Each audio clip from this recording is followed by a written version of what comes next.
السلام عليكم ورحمة الله وبركاته. معاكم شرح جديد من شركة الرضوان للتكييف والتبريد. النهاردة معانا تكييف شباك.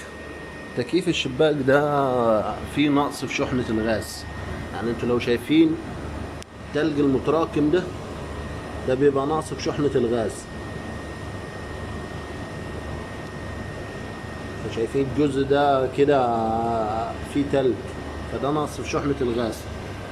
فاحنا ان شاء الله طبعا عشان خاطر الشباك ده ملهوش اي بلف شحن، فهنعمل له بلف شحن وبعد كده هنزوده الفريون.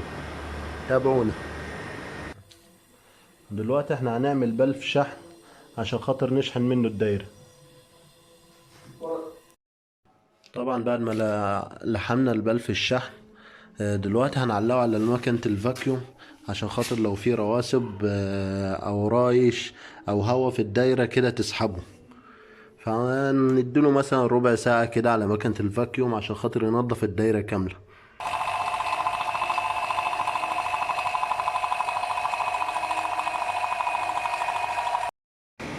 زي ما احنا شايفين كده بدأنا ان احنا نشحن الجهاز، فبنديله دفعة دفعة كده، ما بنديلهوش الشحنة كاملة مرة واحدة.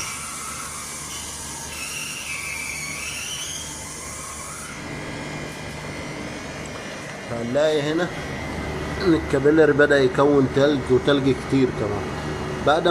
بعد ما التلج ده يفك، بعد ما التلج ده يفك هتلاقي ان الشحن كده هيبقى اكتمل معانا، وهتلاقي المواسير دي كلها معرقة كده.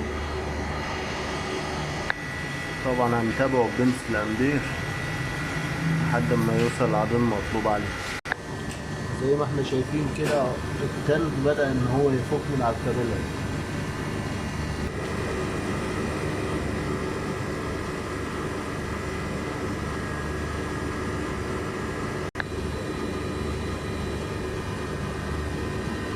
شايفين التلج فك بقى عامل زي الندى كده. والامبير اهو بدأ يزيد معانا برضو. التلج فك من على المواسير كلها كده.